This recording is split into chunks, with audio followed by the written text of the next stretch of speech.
Here on the right-hand table, I don't think he's making very many moves on this board. I do have some equity, so it does kind of suck to get raised, but I just don't think he's making very many moves, so I'm just going to go ahead and bet. And here I just have, on the left, I have the deck absolutely crippled.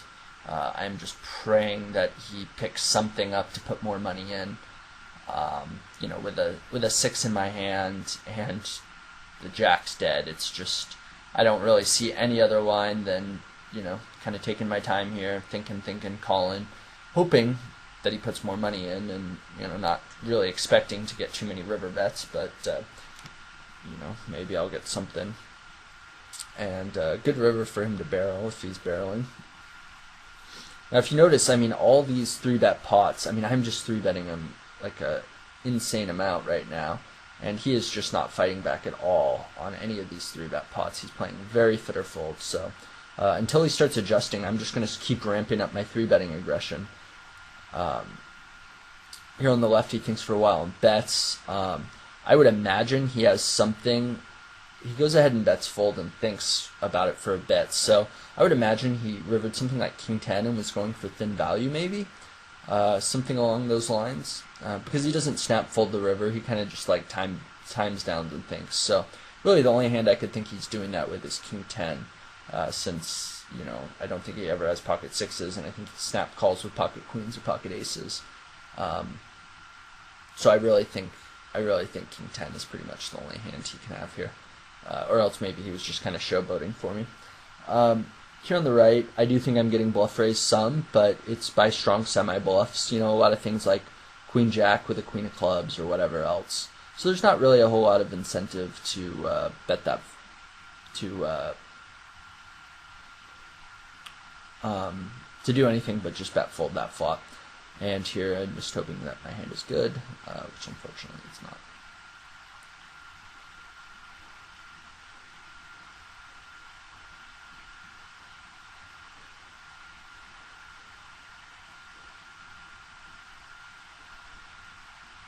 So as you can see here, right now I'm 3-betting 17% of hands in Hold'em, and I'm going to amp that up quite a bit here. And in PLO, we'll have to see when the stats come back up, but I remember by the end of the session I was up around 35 to 40% 3-bet frequency, and he just was not adjusting well to it. He wasn't 4-betting me light pretty much ever, and he was just kind of playing fit or fold.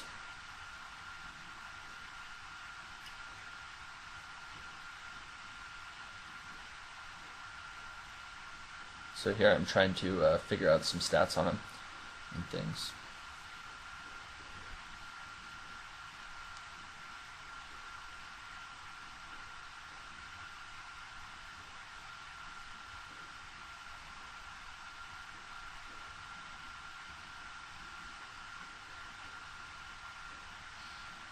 Here on the left I do defend. He did check back once when he did have air on a high flop, so I was hoping that on a high flop I could maybe steal it, and you know, here with a pair of 6s, I think I have a very easy float. Not really a whole lot of value in raising. No, on the turn I could just bet call just because I picked up extra outs with a gutter, but and protect my hand. But I don't think there's a whole lot of reason for that. You know, it is nice to get him to fold out something like his ace-high hands that have 6 outs, but I think overall I like my line there.